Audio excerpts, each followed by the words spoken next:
Hello, welcome to the channel Why Stories. Enjoy watching. Pay the bill and call us a taxi. Quickly, we're in a hurry, my future mother-in-law said to me on the day we first met.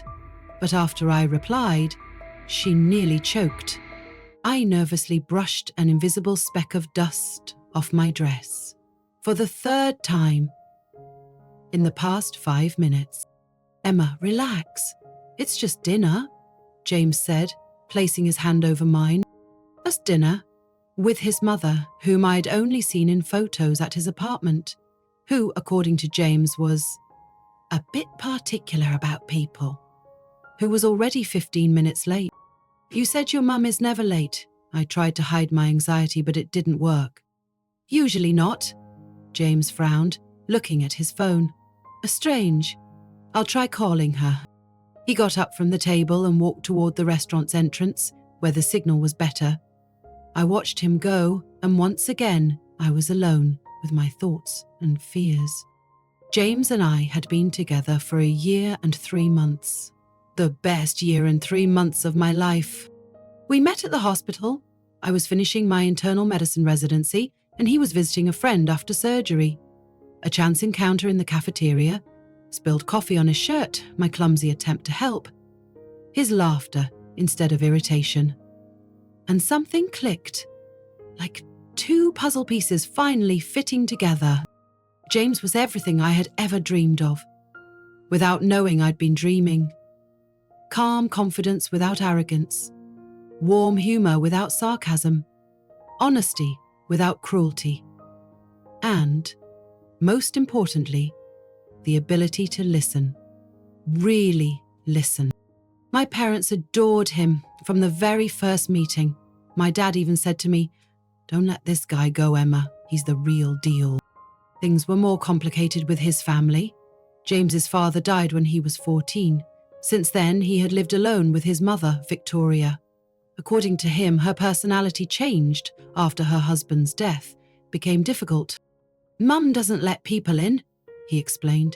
"She's not exactly cold, just guarded. All the time." "Guarded from what?" I asked. "Pain, I guess," he shrugged. "She was only 44 when Dad died. They'd planned to grow old together." Over the course of our relationship, I had offered many times to meet Victoria. James always had an excuse. "She's busy. She's out of town. Now's not the best time." Until one evening, over dinner at my apartment, I asked directly, "Are you ashamed of me? Is that why I haven't met your mum?" He looked genuinely surprised. "What? No, of course not. Why would you even think that?" "Well, we've been together for over 1 year and I still haven't met the only family you have. It makes you wonder." James set his fork down and took my hand. "Emma, listen. I love you, and I'm proud of you. I'm not hiding you from the world, quite the opposite." "Then what's the issue?" He sighed. "It's my mum.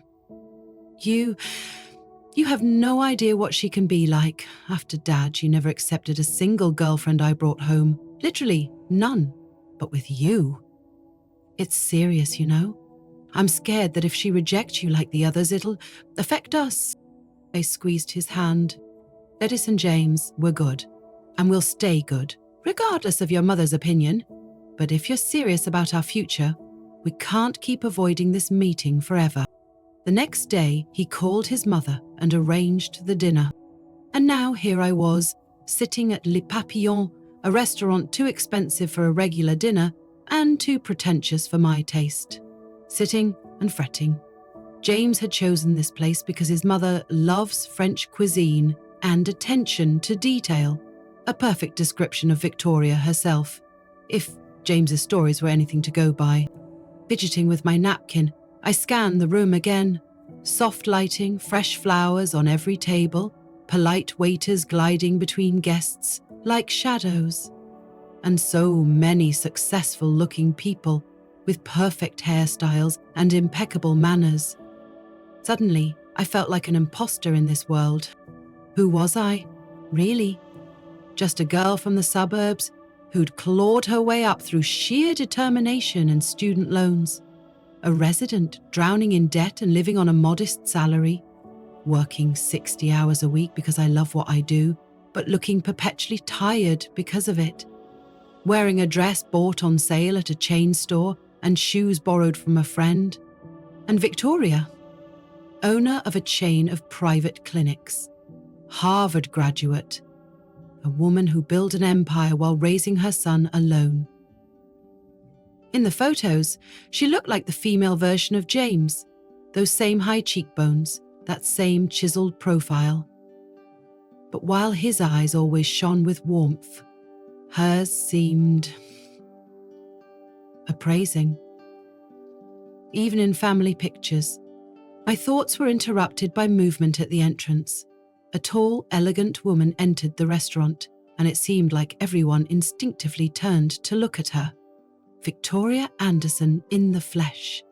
Perfectly styled blonde hair with a touch of silver, a slender figure in a suit I was certain cost as much as my monthly rent. Posture like she was about to walk into a throne room. The maitre d' rushed to greet her, but she gave only a slight nod in my direction, and he stepped aside. I swallowed, my mouth suddenly dry.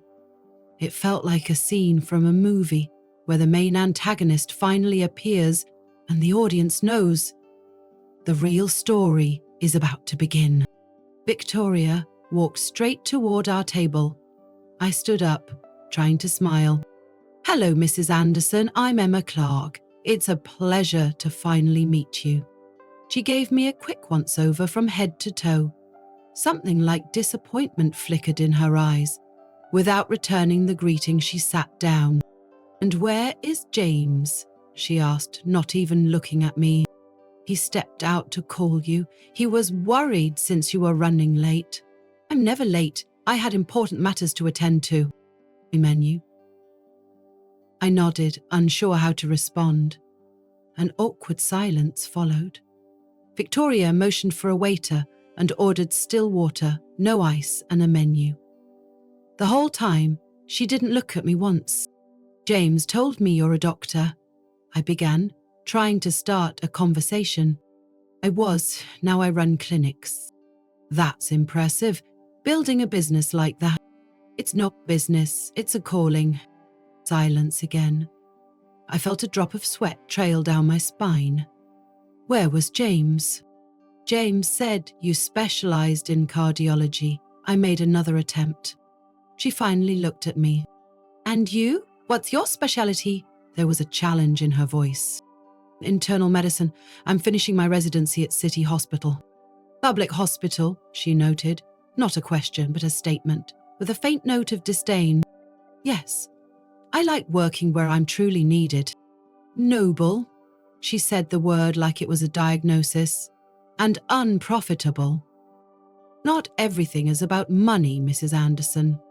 The corner of her mouth twitched. Not a smile, more like a sign of irritation. "When you grow up, you'll understand that without money, your noble ideals are worth nothing." I felt my cheeks flush. I took a deep breath and reminded myself, this was James's mother, a woman who had lost her husband and raised her son alone. A woman who, maybe, was just protecting herself, like James had said. At that moment, the waiter arrived with her water. She glanced at her watch and, without looking away from it, said, "Pay the bill and call us a taxi. Quickly, we're in a hurry." I blinked, not believing what I'd just heard. She spoke to me like I was an assistant or a servant. There wasn't even a hint of a request, just a command. Something clicked inside me. A line had been crossed. One I never allowed anyone to cross. "I'm sorry, Victoria," I said with the most polite smile I could muster, "but I'm your future daughter-in-law, not your secretary. If you're in a rush, perhaps we can reschedule for a more convenient time." Victoria, who had just taken a sip of water, inhaled sharply and started coughing. A few drops spilled onto her perfectly white blouse. "What did you say?" she asked, dabbing her mouth with a napkin and looking at me like I had just sprouted out of the floor. "I said, I'm not your assistant," I replied firmly. and I'd prefer not to be spoken to in a commanding tone. Her eyes narrowed. There was surprise in them, mixed with respect. No, more likely outrage. "Do you understand who you're speaking to?" she asked, her voice quiet, but every word landing like a whip crack. "To the mother of the man I love," I answered without breaking eye contact. And I was hoping for mutual respect. Right at that moment, James returned to the table. His gaze darted between me and his mother, immediately sensing the tension. "What's going on?" he asked, slowly sitting down. "Mum, are you okay?" Victoria straightened, collecting her purse. "No, I'm not. I have an urgent call from the clinic. We'll have to postpone this dinner." She stood up, giving me one last icy look. "James, call me tomorrow." And without waiting for a reply, she turned and walked out of the restaurant, just as regally as she had entered, leaving us in stunned silence. "What happened?" James looked at me with concern. "Emma, what did you say to her?" I took a deep breath. "Only the truth." "She called you what?" James was pacing in his living room, his hair so tousled it stood on end. "Bold and ill-mannered," I repeated, sitting on the couch with a cup of tea, which was actually pretty mild considering her tone. We returned to James's apartment right after Victoria's abrupt exit from the restaurant. He drove in silence the whole way, gripping the steering wheel tightly. Then, as soon as the door closed behind us, he started a conversation that had now lasted for over an hour. "Emma, please, tell me again, word for word, what happened before I came back." I sighed and set down my cup. "Your mother showed up, barely nodded at me, didn't even say hello, asked a few questions about my job, made some rather dismissive comments about public hospitals, and then she just ordered me, yes, ordered me, James, to pay the bill and call a taxi because she was in a hurry. And what did you say?" I said that I'm her future daughter-in-law, not her secretary, and that if she was in such a rush, maybe we should reschedule the meeting. James groaned and collapsed into the armchair across from me. "Oh God, Emma, do you realize what you just said to her? What was I supposed to do? Obediently pay for a dinner where I was being insulted and then call a taxi for a woman who couldn't even greet me properly? No, but you could have just stayed quiet, said I'd be back soon and would take care of it myself. Seriously, you think I should just smile and stay silent while I'm being treated like dirt?" "No, of course not," he said, rubbing his face with both hands. "It's just, you don't know my mum." "That's exactly the problem, James. I don't know your mum, because you spent a year putting off this meeting, and now you expect me to act like, what, like all the other girls she rejected? Maybe they just let her walk all over them." James looked exhausted. "You don't understand. My mother is a very complicated person. She doesn't know any other way. That's not an excuse, and you know it." "I know," he admitted quietly, "but she's my mum, and I love her, flaws and all." I came over and sat on the armrest of his chair. "James, listen, I understand how you feel. I really do. But you can't expect me to accept being disrespected, even by your mother. That's not the foundation of a healthy relationship." He took my hand and kissed my palm. "I know. I'm sorry. I really wanted things to go well between you two. I wanted that too. I still want that. But not at the cost of my self-respect." We sat in silence for a few minutes, each lost in our thoughts. Finally, James broke the silence. "She called while we were driving home." I tensed. "And what did she say?" "She said that if I'm serious about being with a woman who doesn't respect my family, then she won't even come to our wedding."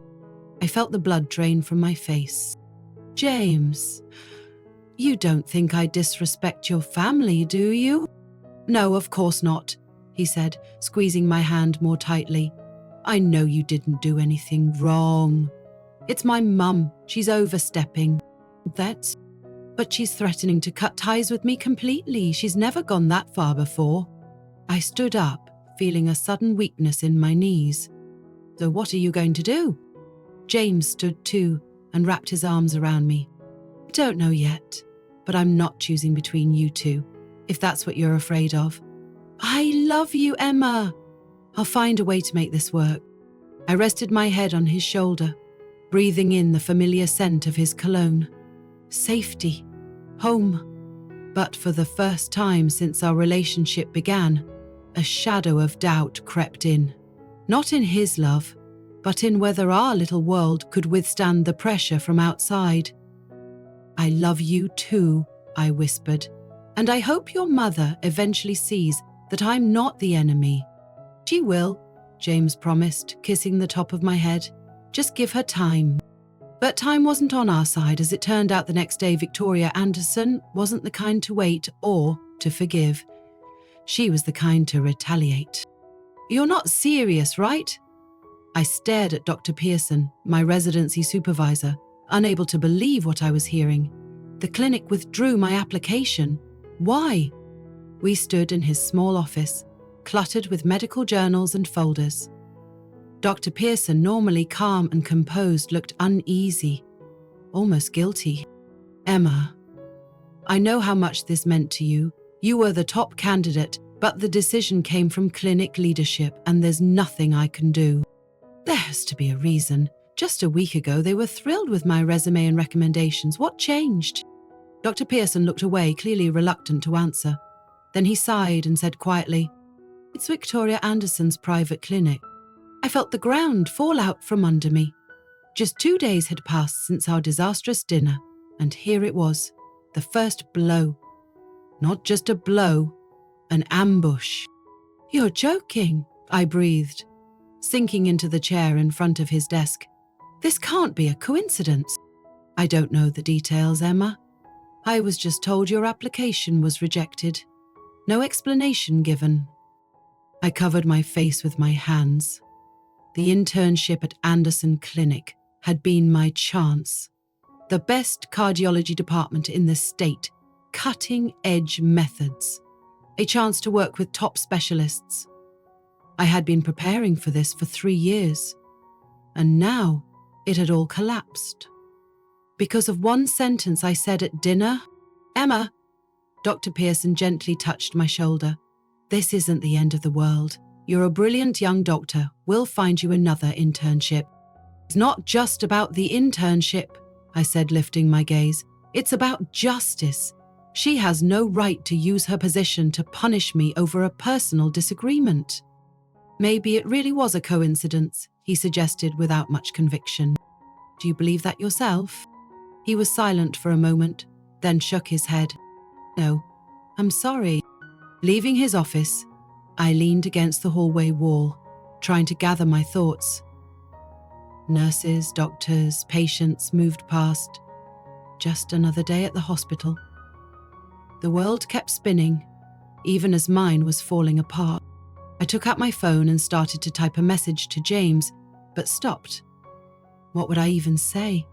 Your mother just destroyed my career? That would only deepen the rift between them. He was already torn between me and Victoria.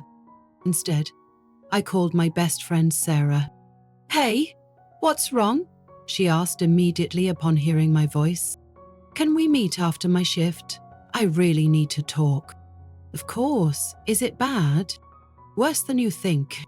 That evening, sitting with Sarah in our favorite cafe, I told her everything. The meeting with Victoria, her threats to James, and now the rescinded internship. What a witch! Sarah slammed her fist on the table, drawing annoyed looks from nearby patrons. Sorry, but this crosses every line. She's not just a toxic mother-in-law, she's actively sabotaging your career. I know, I stirred my cooling coffee. The question is what to do. No one. Tell James. And what good would that do? Just more tension? I'll force him to choose between me and his mother. And what, suffering in silence is better? Emma, you're the victim here. You have every right to defend yourself. I don't know, Sarah. It's all so complicated. I love James. I really do. But his mother, she's like an iceberg, cold, massive, and ready to sink any ship in her path. Then you need to be the Titanic, Sarah smirked. The Titanic sank, in case you forgot. Okay, bad metaphor, but you get my point. Don't let her intimidate you. Not intimidated, I'm devastated. Sarah leaned across the table. Listen, Emma. Remember what they taught us in med school. When a patient comes in with complications, we don't waste time regretting what we could have prevented. We act. We solve the problem. This is different. Then, no, it's not. You've hit a complication in your life. Act. Solve it. Start with an honest conversation with James. I nodded, feeling a little of the weight lift from my chest. Sarah was right. Silence wouldn't fix anything. When I got home, I called James. His voice sounded tired. Hey, how was your day? I took a deep breath. Not great. James, I need to tell you something. Did something happen? The clinic where I was supposed to do my internship withdrew my candidacy. What? What? You said they loved your resume. Well, they did. Guess what changed? There was a pause. I could practically hear the gears turning in his head. Emma, don't tell me. It's your mother's clinic, James. Victoria Anderson's private clinic. He cursed, something James rarely did. Are you sure she's behind it? Do you doubt it? After she threatened not to come to our wedding? Emma, I'll talk to her. This is unacceptable. And what will you say? That she shouldn't use her power to punish your girlfriend? Do you really think she'll listen? I don't know, but I have to try. James, I don't want to make this worse. And what do you suggest? Just let her destroy your career? I bit my lip, knowing I had no answer. I don't know what to do, I finally admitted.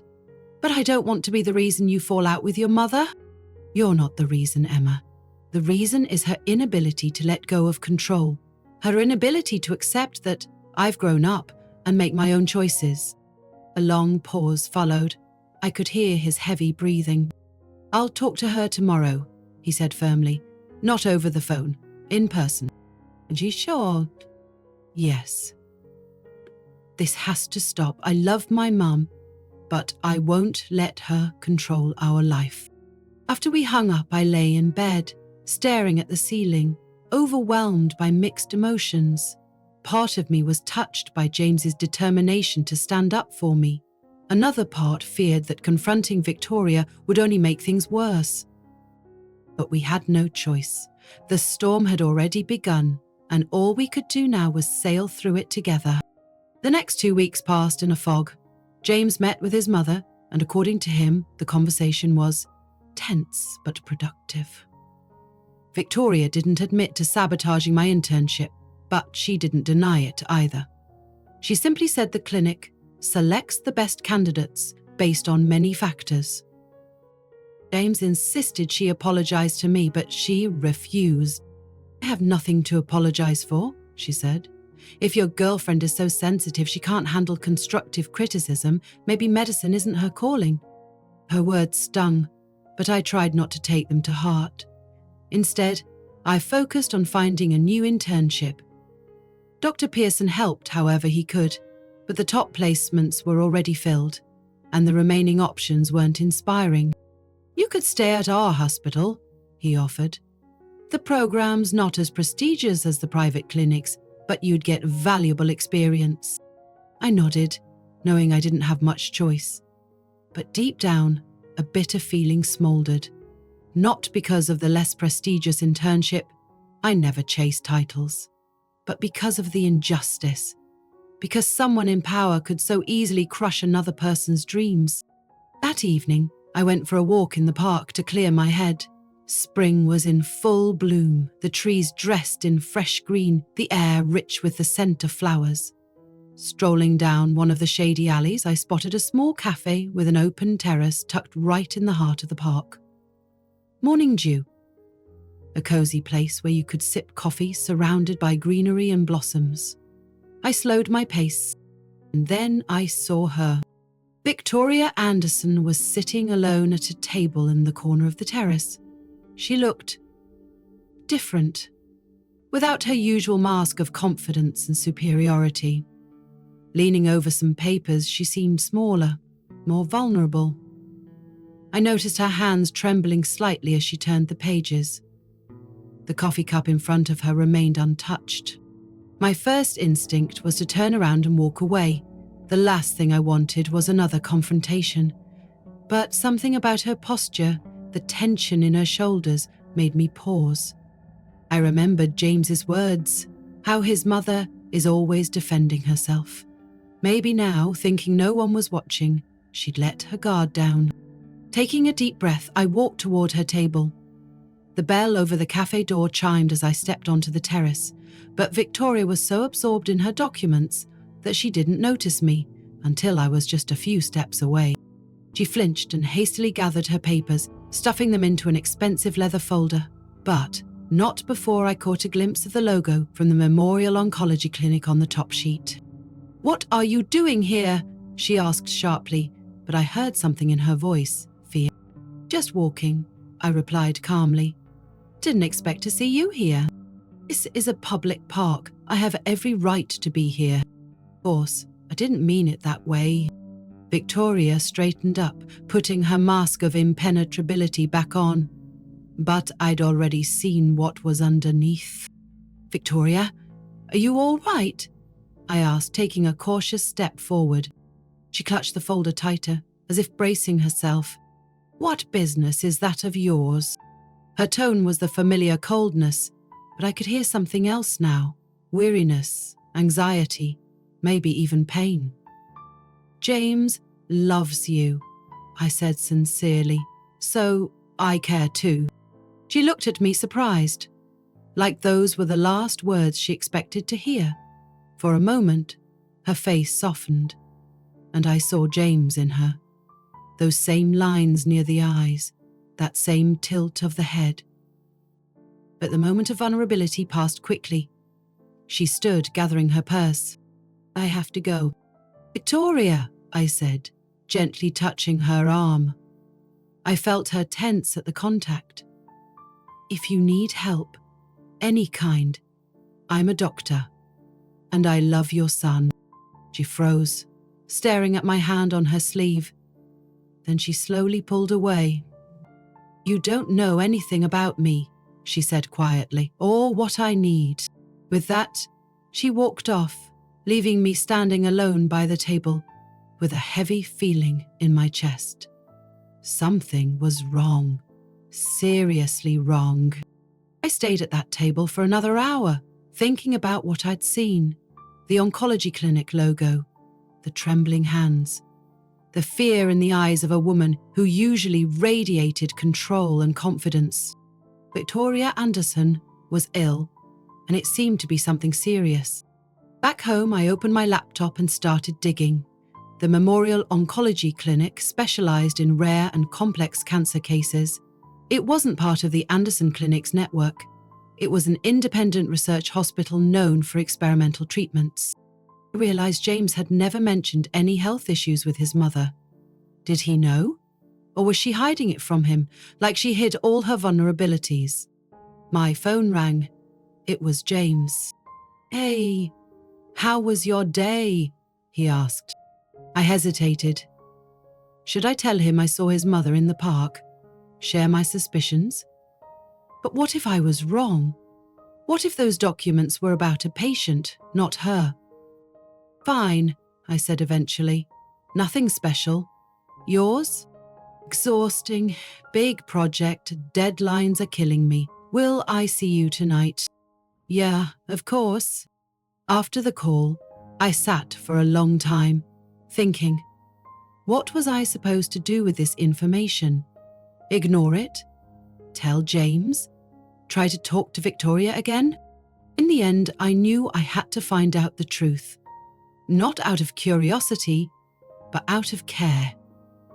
For James. And strangely, for Victoria herself. No one should have to face something like this alone. The next day, I called my med school classmate, Jen, who who now worked at the Memorial Oncology Clinic. Jen, I need your help. It's a confidential matter. Sounds serious? What's going on? I can't say over the phone. Can we meet after your shift? Sure. 7 o'clock in the cafeteria. Perfect. Thank you. The clinic cafeteria was quiet at the end of the workday. Most people had already left. Jen was waiting at a table in the back with 2 cups of coffee. So, what's going on? She asked as I sat down. I took a deep breath. I need to know if a patient named Victoria Anderson is being treated here. Jen frowned. Emma, you know that's confidential. I can't. I know. And I wouldn't ask unless it were important. She's my boyfriend's mother, and I think she's seriously ill, but hasn't told him. Jen sighed, clearly torn between professional ethics and wanting to help a friend. I can't confirm or deny whether a specific patient is being treated here. I understand. But, she lowered her voice, if I had a relative with an aggressive form of pancreatic cancer, I'd recommend Dr. Wu's new experimental therapy. I froze. Pancreatic cancer, one of the most aggressive cancers with a low survival rate. This therapy, how effective is it? Too early to say. The research is still in its early stages, but the first results are promising. And Dr. Wu, is he accepting new patients? Very selectively, mostly those for whom standard treatments haven't worked. I felt the blood drain from my face. If Victoria had turned to experimental treatment, it meant traditional methods had failed. The situation was even worse than I had feared. Thank you, Jen, I said, squeezing her hand. You've helped more than you know. You didn't hear it from me, Emma. Remember that. Of course. Leaving the clinic, I sat in my car but didn't start the engine. Thoughts swirled in my mind. Now I understood so much more. Victoria's coldness, her need for control, her fear of losing James. Maybe she clung to him so tightly because she was afraid of leaving him behind. I remembered our encounter at the cafe. Her trembling hands, the untouched coffee. She wasn't afraid of me. She was afraid of death. And I decided I had to help. Not for myself, not even for James, but for Victoria. Because no one should have to fight something like this alone. In the following 2 weeks, I threw myself into studying the latest research on pancreatic cancer. I read medical journals, consulted colleagues, without naming names, explored experimental treatments. James noticed my sudden focus. I didn't think oncology was your thing, he said one evening, eyeing the stack of printouts on my desk. Just expanding my horizons, I replied, feeling a stab of guilt for not telling him the truth. But I couldn't, not until I was sure Victoria was sick and that she hadn't told him herself. It wasn't my secret to reveal. Instead, I focused on finding the best specialists and clinics. And I found them. A team of researchers in Sweden developing a new immunotherapy that had shown encouraging results against aggressive pancreatic cancer. They were recruiting for an expanded clinical trial. I had no idea how to get Victoria into that program yet, but it was a chance, maybe one Dr. Wu couldn't offer. At the same time, I took on extra hospital shifts, not just because the internship had fallen through, but to save money. A consultation with foreign specialists cost a fortune, even over video. James was worried about my increased workload. You're working 70 hours a week, Emma. That's too much. I'm managing, I'd reply, kissing his cheek. And I need the hours for my resume, now that the internship's gone. He nodded, but I could see the concern in his eyes. Our relationship was still strong, but Victoria's shadow lingered. He still hoped for reconciliation, but he never pressured me. That Saturday morning, when I received the email confirming a consultation with the Swedish specialists, I finally resolved to speak directly with Victoria. I sent her a message to her work email, found on her clinic's website. Victoria, I need to speak with you about something important. In person. It concerns your health. Please let me know a time and place. I didn't expect a reply, at least not quickly. But an hour later it arrived, brief and curt. Cave morning due in Memorial Park. Same terrace. Tomorrow, 10 a.m. I didn't tell James about the upcoming meeting. He thought I was taking an extra shift. Another lie. One more weight on my conscience. But I promised myself it would be the last. Cafe Morning Dew, nestled in the heart of Memorial Park, was quiet and nearly empty at that early hour. The previous day's rain and the morning chill had kept most visitors away.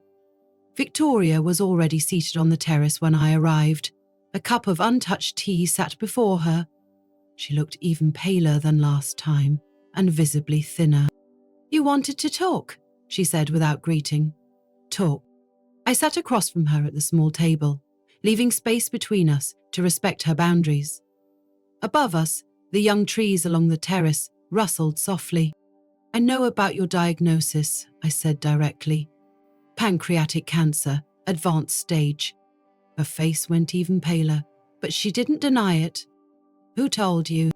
"That's not important. What matters is that I found a group of researchers in Sweden working on a new immunotherapy. Their results are better than Dr. Wu's, and they're enrolling new patients."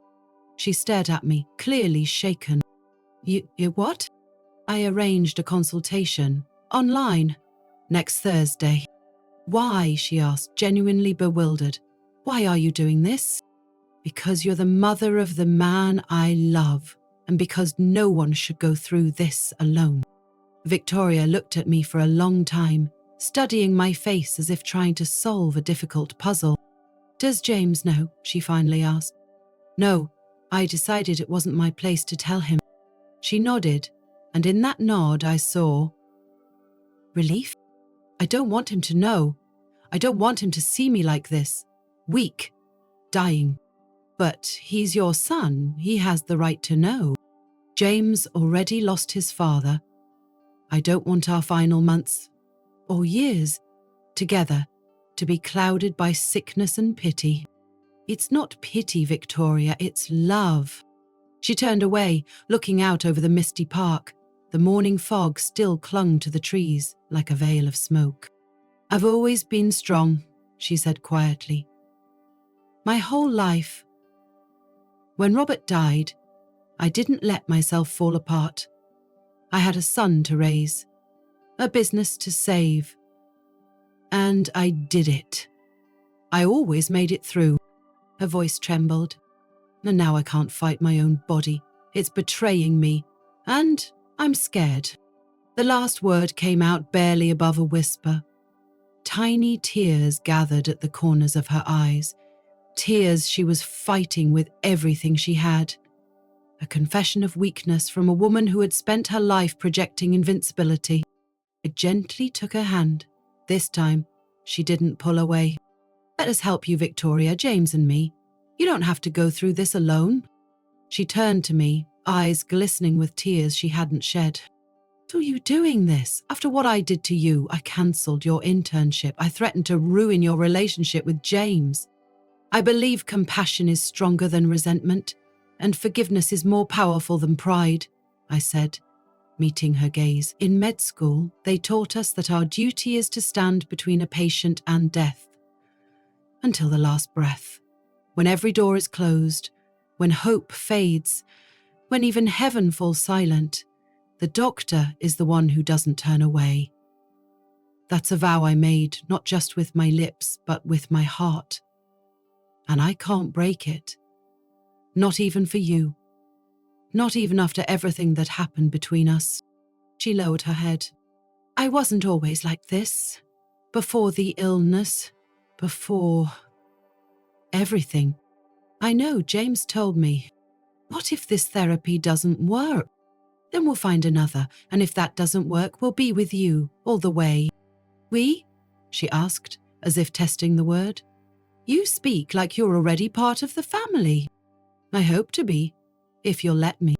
Victoria dabbed her eyes with a handkerchief and straightened up, slipping her mask of control back on. But now I could see through it.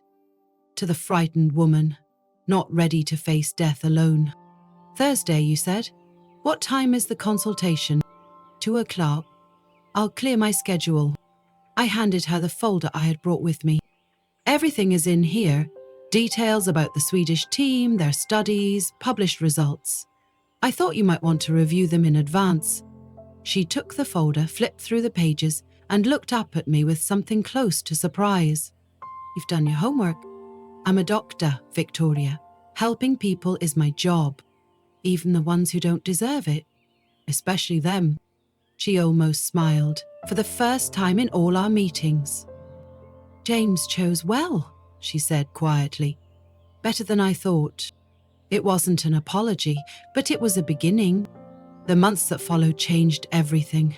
The consultation with the Swedish team went well. They accepted Victoria into their research program, and the first weeks of treatment showed promising results.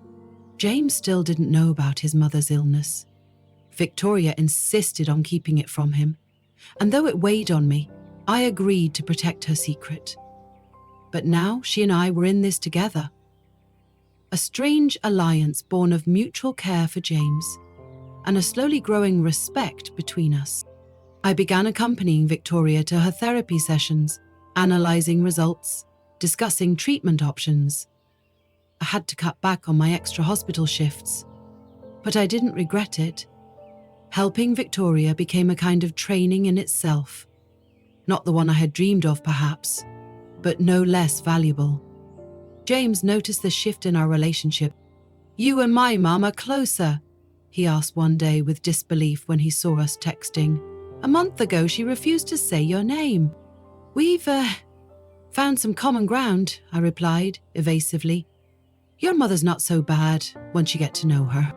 I can't believe my ears, he laughed. My girlfriend and my mother are getting along. That's a miracle. I hugged him, burying my face in his shoulder so he wouldn't see the sadness in my eyes. It wasn't real friendship, more like a truce in the face of a common enemy, an enemy we were both too afraid to name. But Victoria was changing. The illness and the treatment weakened her physically, but somehow cleansed her emotionally. She became gentler, more tolerant. She called James more often, asked about his life, but without her usual control. One day, she even apologized to me for the internship. I wasn't in a good place, she said while we waited for another therapy session. The diagnosis had just been confirmed and I was angry at the world. I understand, I replied sincerely. No, that's no excuse. I used my position to hurt you. That's unforgivable. I already forgave you, Victoria. Then you're a better person than I am, she said with a faint smile. If I were you, I'd still be furious. Anger's a poor advisor, especially in medicine. You're going to be a great doctor, Emma. The best. That day, after her treatment, she suddenly asked, what would you think about working at my clinic after all of this? I blinked in surprise. At your clinic? But I thought, I cancelled your internship out of petty revenge. But I saw your resume before I knew you were that, Emma. You really were the best candidate. I didn't know what to say. It was the kind of opportunity I had dreamed of. But now, everything was more complicated. I'm not sure it's a good idea. Wimmy, are you afraid of working under me? It's not that, it's just James. He might think I accepted the offer because of him, not on my own merits. Victoria nodded. You value your independence. I respect that. But think about it. My clinic really is the best in the state. That evening, I told James about his mother's offer, without the full context, of course. She offered you a job. After everything, he looked stunned. What did you say? I said I'd think about it. And? What are you thinking? I sighed and sat on the edge of the couch. I don't know, James. On the one hand, it's an amazing opportunity. On the other, I don't want my career to feel like it's built on personal ties. He sat beside me and took my hand. Emma, listen, my mum is tough, especially at work. She wouldn't offer a position to anyone who didn't deserve it. If she wants you there, it means she sees you as a qualified professional. You think so? I know so. She's turned down people I've recommended for years, said they weren't good enough. If she's offering you a job, it's purely professional. I nodded, thinking over his words. Maybe he was right. Maybe Victoria really had seen potential in me. Or maybe, faced with death, she was reassessing her priorities. Either way, this was an opportunity worth taking. I'll accept, I decided, but on one condition: no special treatment because of our family ties. Family ties? James smirked. We're not married yet, you know. Not yet, I winked. He pulled me close and kissed me. Speaking of marriage, yes? My heart skipped. Nothing, he laughed. Just wanted to see how you'd react. James, I swatted him with a pillow. That's not fair. Sorry, couldn't resist. You're too cute when you blush. But I saw something else in his eyes, something he wasn't saying, as if he really was planning something, just not today. A week later, I signed the contract with Anderson Clinic. Victoria's treatment was going well. The tumour was shrinking, the test results improving. But we both knew this wasn't a cure, just a reprieve. How much time do you think I have? She asked one day as we sat in her office after my first day of work. Victoria, I'm not an oncologist, but you're a doctor and you've seen my results. Be honest. I looked out the window at the sunset, painting the sky in soft pink and orange. With how things are going now, a year, maybe a year and a half, if the therapy keeps working. She nodded, as if confirming something she already knew. James should know. Soon. From me, not from you, but he needs to know. I'm glad you decided that. And you, are you ready for what's coming, for how this might affect you and James? What do you mean? Caring for the dying changes relationships, Emma. It drains you. It breaks things. Are you ready for that? I paused for a moment. In my mind flashed the face of Mrs. Henderson, an 80-year-old patient I worked with during my residency. A lonely widow with no children or family. She came to the clinic every Tuesday, always impeccably dressed, always with a pearl brooch on her blazer.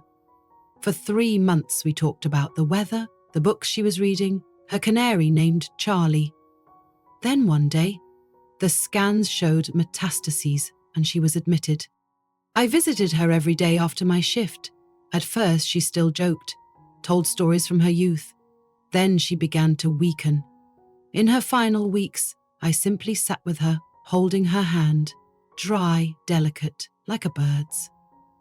I watched her fade, watched the light leave her eyes, her body shrink, her breath grow shallow. The day before the end, she smiled at me and asked, "Sweetheart, you won't let me go alone, will you?" And I didn't. I stayed with her until her last breath. Yes, it was exhausting. Yes, it broke something inside me. But it also taught me something greater, something no textbook could ever explain. "We'll get through it," I answered firmly, meeting Victoria's eyes. "I know what inevitable death looks like. I know how it scares both patients and their families. But I also know that even in the darkness, love finds its light. We love each other, and James loves you." "Love doesn't always beat death," she sighed. "Believe me, I know." In her voice, I heard the echo of old pain, the loss of her husband, and I understood that her overbearing care for James, her control, her fear of losing him, all of it came from that first devastating loss. "No, it doesn't," I agreed. "But it helps us face it with dignity, and not alone." Victoria looked at me for a long moment. "You know," she said quietly, "I was wrong about you. You're not just a good woman for James, you're the right one." That evening when I got home, James greeted me with a bouquet of flowers and a bottle of champagne. "What are we celebrating?" I asked, smiling. "Your first day at the clinic. And He suddenly dropped to one knee, pulling a small velvet box from his pocket. Hopefully, our future together. My heart stopped. Emma Clark, he said, opening the box to reveal a simple but elegant ring. Will you marry me? I looked at him, at the ring, feeling tears well up. So much had happened in these past months, so many trials, but they had only made us stronger. Yes, I whispered. Yes, James, of course I will. He slipped the ring onto my finger and stood, pulling me into an embrace. In that moment, I was completely happy. Only one thought cast a shadow over the joy. Victoria. Her illness, her secret, which would soon have to be revealed.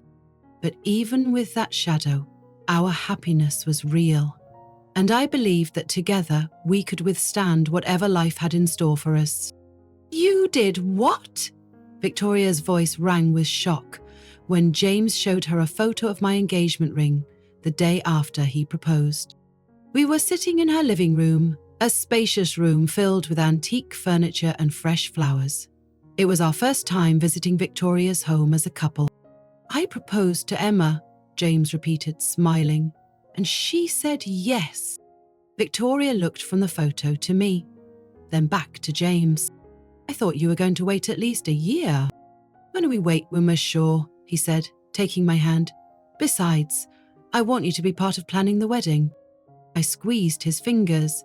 He didn't realize just how prophetic those words were. Have you chosen a date? Victoria asked, and I heard tension in her voice.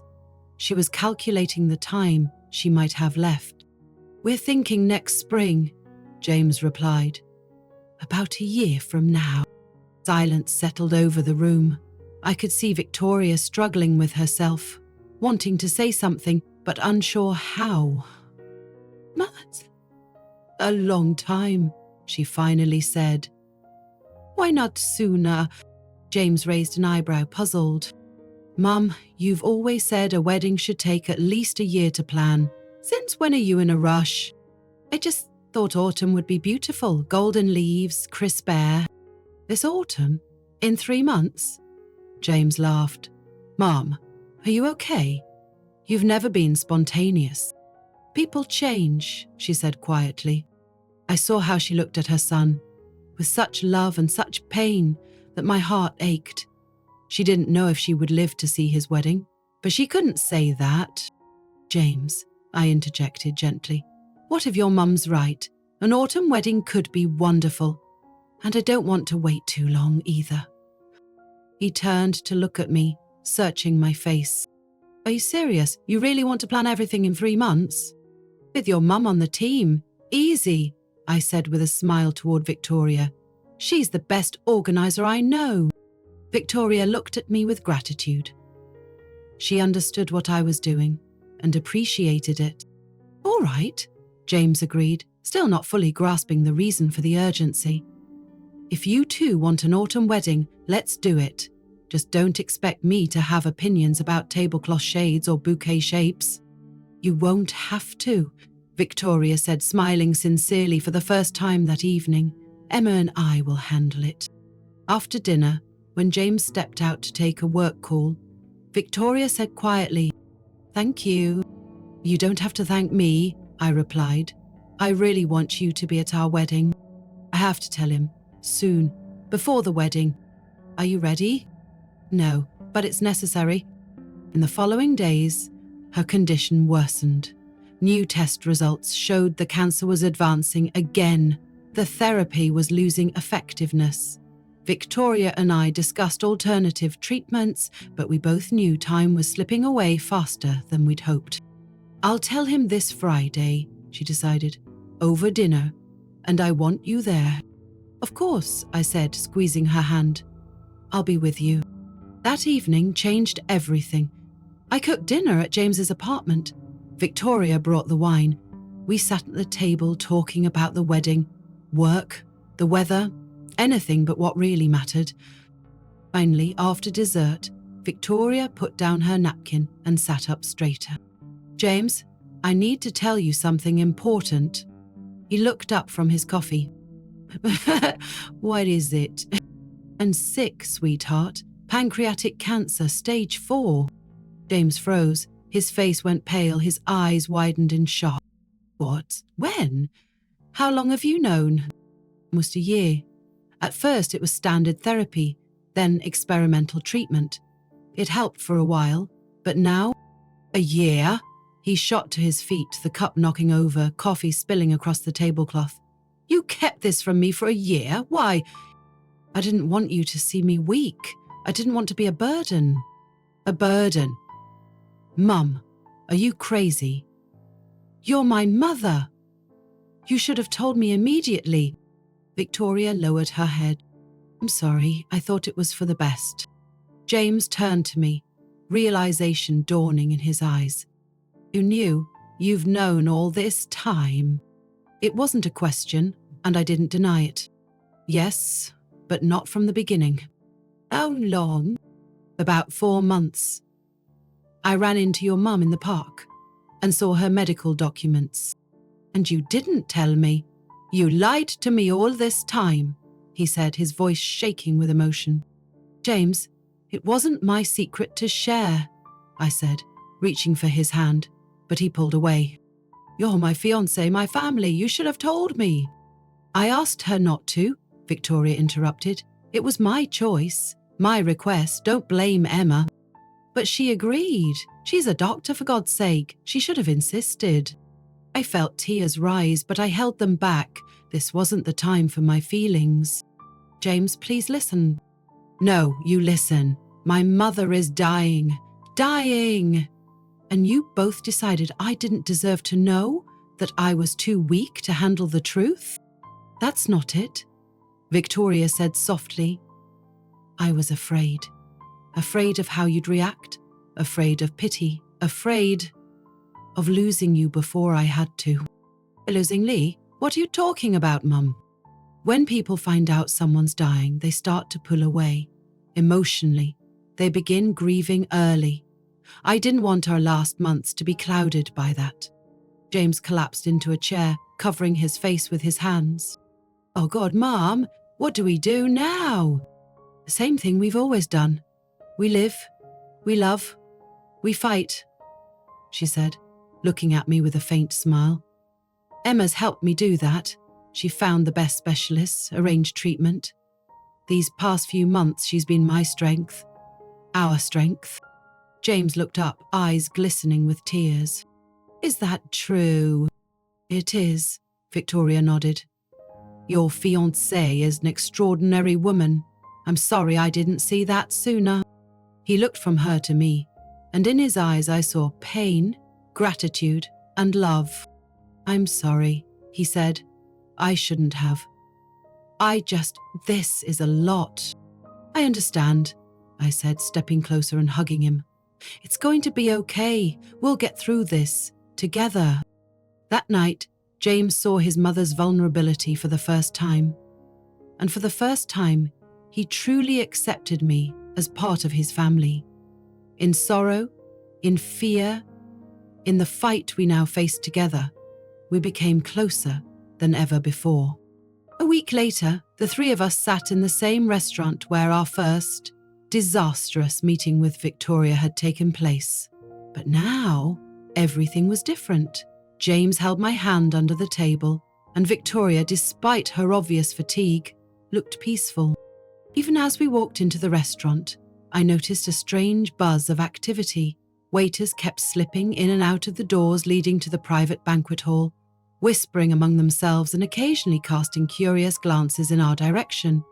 The maitre d' who led us to our table seemed unusually excited, and when James whispered something to him, he gave the slightest nod and disappeared with a smile. I figured there must be some sort of event or celebration being set up, and didn't think much of it. I reserved us a table on the terrace, Victoria said. The sunset view from here is breathtaking. And it truly was. The city stretched out below, bathed in the golden glow of the setting sun. Our wine glasses sparkled in its light. To new beginnings, James said, raising his glass, and to family. We drank, savouring a moment of calm in the middle of the storm. Then James suddenly stood, as if about to make a toast, but instead he got down on one knee beside me. "Emma, I know I already proposed, and you already said yes, but I want to do it again, here and now, in my mother's presence." I looked at him in confusion, not understanding what was happening. "James, these past few days have made a lot clear to me. Life is unpredictable and short. We can't waste it postponing the important things." He pulled a small box from his pocket, different from the one that held my engagement ring. "Etta Clark, will you marry me? Not in 3 months. Right now." I gasped. "But like now? What do you mean?" "I got a special license. The officiant is waiting in a private room here at the restaurant. I invited your parents, they're already here, and our closest friends. Everything is ready if you say yes." I looked over at Victoria, who was smiling through tears. "He knew. It was his idea," she said, "but I completely support it." I turned back to James, his open, loving face, the nervous hope in his eyes. "Yes," I whispered. "Yes, of course, yes." He slid the second ring onto my finger, a simple gold band that complemented the engagement ring perfectly. And that evening, beneath the setting sky, in the presence of our closest loved ones, we became husband and wife. No grand spectacle, no months of planning, just two people promising to love each other for the rest of their days. Victoria beamed with joy despite her evident frailty. When we exchanged our vows, she came to us and hugged us both. "You chose the right woman," she told James. Then turning to me, she added, "I'm sorry about our first meeting." And I knew I forgave her, truly, completely. Because I no longer saw her as a formidable mother-in-law, but as a woman who loved her son as fiercely as I did. A woman fighting illness with the same courage she once used to build an empire. A woman who had become my family. The next 6 months were both the happiest and the hardest of my life. James and I relished our first months of marriage, even as we watched Victoria slowly fade, despite all the doctor's efforts. Experimental therapy stopped working. We tried other treatments, but they only bought time. Victoria moved in with us, first temporarily, then permanently. I cared for her while continuing my work at the clinic, which she still formally headed, although the board had taken over most responsibilities. James also adjusted his work schedule to help. Together, we created the most comfortable environment we could for her, and strangely, in those difficult months, we became a real family.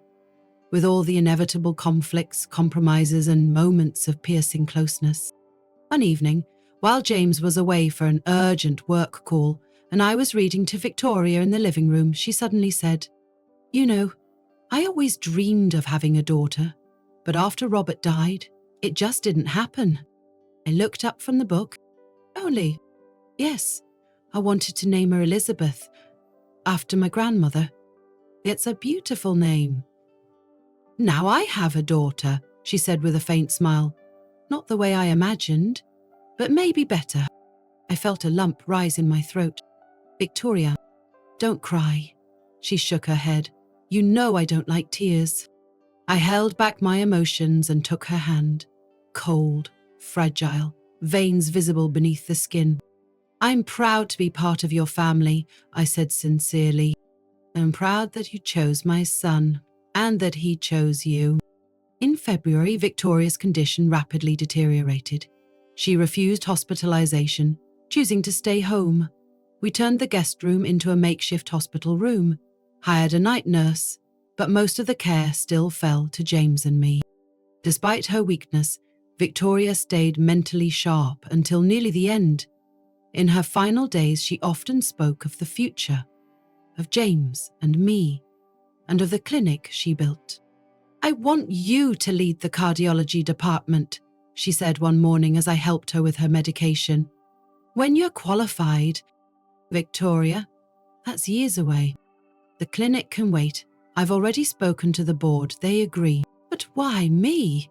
There are more experienced doctors, but no one I trust more than you, she said, squeezing my hand. Promise you'll think about it. I promise. The day before my residency graduation ceremony, James organized a small celebration at home. Victoria could no longer get out of bed, but she insisted on being moved to the living room for the event. I won't miss your graduation, she told me, even if I have to fight death for every minute. My parents, Sarah, a few colleagues, everyone gathered in our living room. James gave a touching speech about my journey in medicine, the challenges and the victories of the past years. Then he handed the floor to Victoria. She sat in a wheelchair, wrapped in a blanket despite the spring warmth. Her voice was weak but steady. When we first met, I asked my future daughter-in-law to pay the bill and call a taxi. The guests exchanged confused glances, not understanding the context, but James and I knew the story and could barely suppress our smiles. She refused, Victoria continued. And she was right to do so, because true love is when you are brave enough to stand up for yourself and kind enough to help someone who doesn't deserve it. She looked at me, and pride shone in her eyes.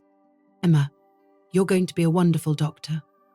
Not because you have a brilliant mind, though you do, but because you have a kind heart and a brave soul.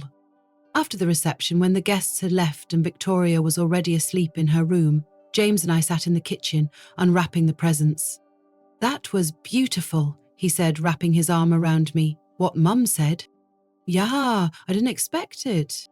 I knew she loved you, she just needed time to admit it. I leaned my head on his shoulder, feeling the calm and fatigue after a long day. James, I whispered, did you call a cab for the exit? I'm really wiped out. He burst out laughing, pulling me closer. No, but I can carry you to the bedroom. Does that count? Absolutely, I smiled. Victoria passed away 3 days after my graduation, peacefully in her sleep, holding James's hand. Until the very end, she remained the strong, determined woman I had met in that restaurant a year ago. But now, I had also seen her other sides: tenderness, vulnerability, and a deep, selfless love for her son. There were many people at the funeral: colleagues, patients, friends. Victoria Anderson had lived a bright, successful life and left behind a meaningful legacy. Not just the clinics, but the people she had changed with her resolve and professionalism. After the ceremony, when we returned home, James found an envelope among his mother's belongings with his name on it. Inside was a letter. Victoria's final words, written during the days when she could still hold a pen. James read it alone, then came out to the balcony, where I was sitting with a cup of tea, watching the sunset. Mum knew, he said quietly, sitting down beside me. In his hands was a slightly crumpled sheet of paper. Knew what? I asked, setting down my cup. Into your special, that we'd be happy. He handed me the letter. Victoria's handwriting was shaky, but still recognizable. The same neat lines, the same attention to detail. Dear James, if you're reading this, I'm already gone. But don't mourn for too long.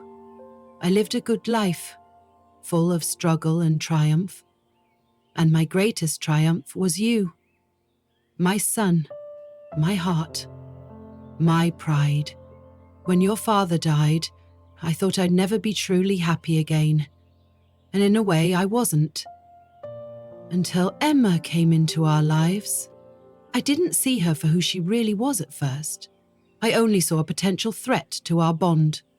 I was afraid of losing you, just like I lost your father. That fear clouded my judgment. But illness, strange as it sounds, brought clarity. I saw Emma for who she is. Strong, kind, loyal. I saw how much she loves you, just as much as I loved your father.